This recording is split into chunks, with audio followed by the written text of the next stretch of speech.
guys, what's going on? Josh here with, or IAQ Josh, I should say. Sitting here with Gerrett Stier with GMS.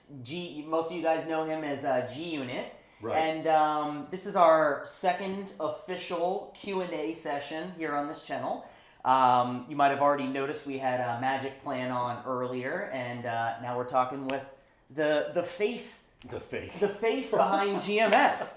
So I just want to kind of get into it. I know you've got plenty of things going on your end. You've got your own podcast now. We just started a podcast. Yeah, started up a podcast around the same time that I coincidentally started up my YouTube channel. Yes. So, but for those that don't know you, just tell us, the camera, speak to me, and whatever you feel comfortable. Tell us a little bit about yourself. So, Gerrett Stier, I own GMS Distribution.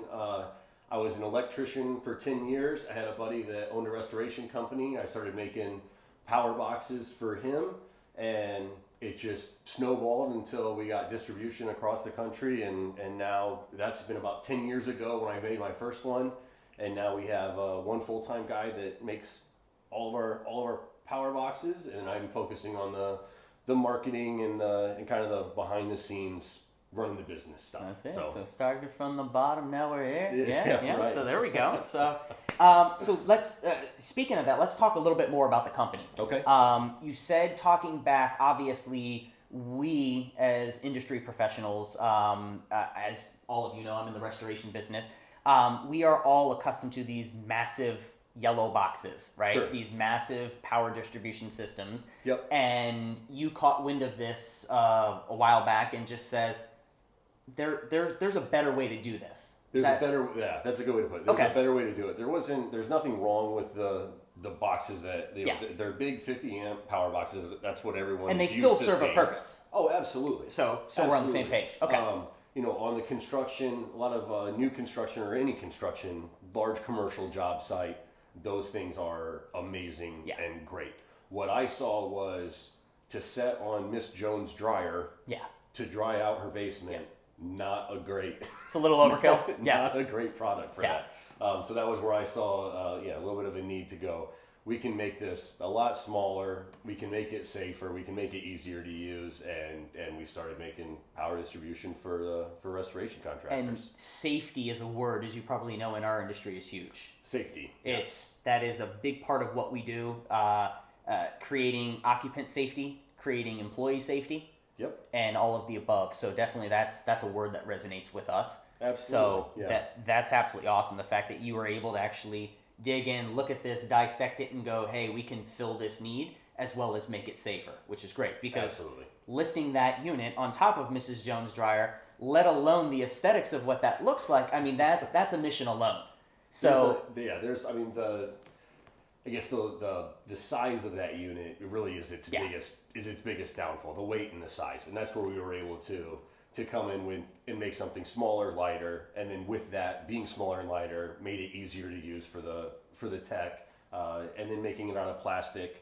We're using electricity, we're using circuits that aren't always grounded, so we have a plastic housing. We don't want metal parts on non-grounded circuits. So made it safer in that aspect also. And I noticed, because as you know, you sold me a unit, I think probably 2 years back now. I think so, You also include just basically a little handy spreadsheet, so to speak, a handy handout, if that makes any sense, where you'll actually show people that's relative to us, what you can put on what circuits. We call it our diagram. Okay. Basically it's a good name for it. Just a little diagram card. There you go. And it shows the power box, and then also shows the amount of equipment, how you add up the amperage of that equipment so that you don't overload the box. So arguably, if you don't have one of those little handy amp meters where you can actually plug it in, this is where you reference your diagram and just try to stick to what's on the sheet. You can reference that and add it up. There you go. Amps. No, that's beautiful. Yeah. So as far as talking about your end users, the consumers,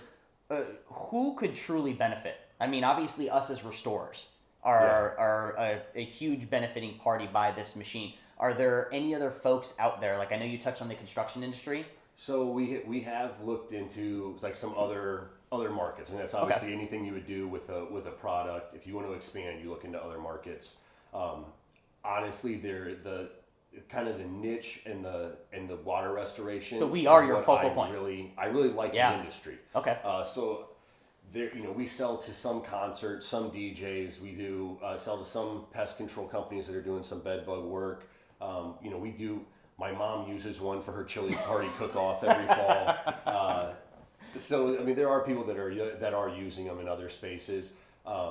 However, like kind of where I like to spend my time, I really like the restoration industry. Okay. I like the impact that I'm able to have here, and I really feel like I'm able to help people who are helping others.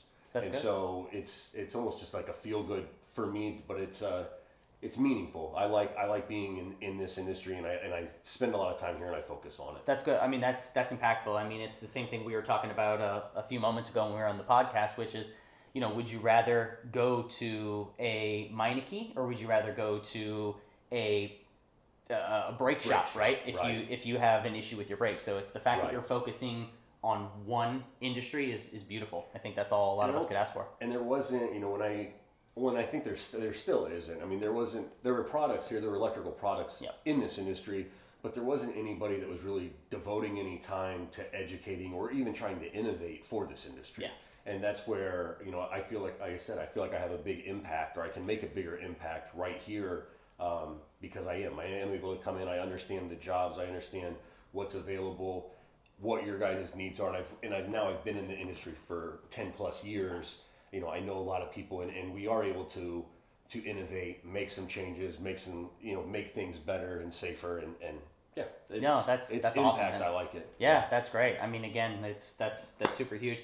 So let's just jump into my last question, which clearly you look like you could have answered easily another 5, 10, 30 questions. But as far as any exciting future plans, is there anything that is on the horizon? I know that not too long ago you actually unleashed, and I'll let you tell a little bit more about it, but tell us about what I'm talking about, that they have no idea what I'm talking about. So last year we did come out with a larger commercial power distribution unit that plugs into generators. We're able to get up to 480 amps available power out of a series of power boxes now. We have one main kind of central unit that then branches off into 12 of our smaller units. But the nice thing that we were able to do here, and why it's kind of taken me this long to get into the commercial space, I mean, that need has always been there, but I never felt like I was able to do it better than someone else was already doing it. There's a lot of distribution equipment that exists. I mean, the industry has it, or the market has it. There's people that are creating it and building it. I didn't feel like it was a space I wanted to go into, because it goes back to that impact. Yeah. I didn't feel like I could have impact there. But what we ended up doing last year was figuring out how to color code some things to make it very easy to hook up, to set up, and then with those color codings, we're now able to measure the amperage, or to measure the draw on each of the circuits, which hasn't been able to be done yet. So you made things easier in some sense. I made things a lot easier. I'm trying to think how somebody put it, but it's like you dummy proofed it, or it's just like you just simplified it. Anybody can hook it up now. I constantly compare things to Dell, right? To Dell. We know Dell computers. We've always known Dell computers. The mouse, it's a little green plug. You plug it into the green slot. Right. You've got the keyboard. It's blue. You plug it into there. I always call it very Dell-esque. Yeah. So very, very similar to that. Yeah. So once we kind of figured out that color coding, it was like, wow, this is something we can make a difference now. Now when we put our equipment on a job, guys want to use it because it is easier. It's easier to set up, and you can monitor it. Yeah. Which you couldn't do before. So that's what we have coming out now, and that's our larger commercial system. We just got approval through a Ramsco that they're going to start carrying it, stocking it, and selling it. So that's really exciting for us. Congrats. Everything last year was a custom, basically a one-off, a custom system. If anybody wanted anything, now we're going to be able to have them stocked at our Ramsco locations and getting them out. That's huge. Way. That's exciting. Very huge. That's awesome. Yeah. So that's a project. I know I said that was the last question, but I got a bonus question for you now, which is actually going to be great because I want you to throw in a plug here. Your podcast. Obviously, we were just doing the podcast. I didn't even think to incorporate that into the questions. A little bit, different obviously from the product. It is more of just a come as you are, let's sit here, we see the recording equipment present, everything like that.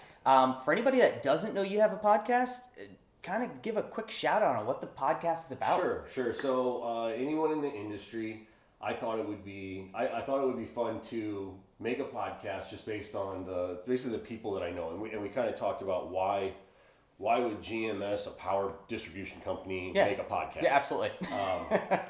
Well, and it goes back to like the 10 years that I've had in this industry making power boxes.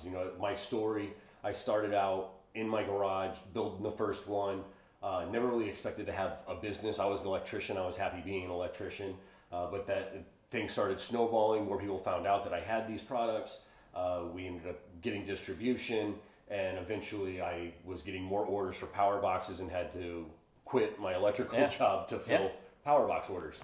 That was about 10 years ago when that first one started, about 8 years ago when I went full time with GMS. But even since then, I have a lot of contacts in this industry, but not just customers, not just restoration contractors. I have my distributors. I have, we just had Ron calling on, he's the product manager at Ramsco. Yeah.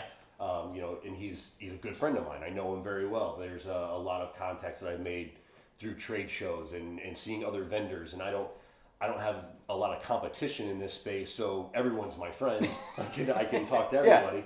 And and over the years I make a lot of friends, and and I go out to dinner with the Concrobium guys or the Sentinel or Dry's or Phoenix or it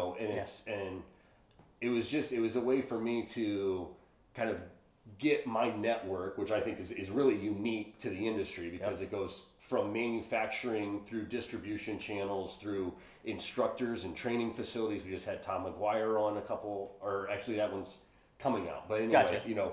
With a large loss mastery? Large law, yeah. Yep. We just had Tom on, but basically my circle, my network stretches across the country into Canada and is every part of the industry. And so I thought it'd be neat to kind of just get people on, get people together and talk about their experiences. Yeah. So I mean, that's how, now just you and I. Just like you and I. I mean, that was a different take on it, right? There's elements of the business side, of course, which is in our blood, right? We can't help but talk about our livelihoods. But then you've got personal touches in on it. You've got certain questions like I asked, like, why are you doing what you do, et cetera, and it's just, it's a way to make friends. It's the podcast, right? It's me talking to my friends. Yeah, I love it. Well, that's what it is. Jarrett, it's been awesome. Yeah, absolutely. I appreciate you kind of introducing yourself to the video out there. Yeah, to the community. Yeah, stay tuned.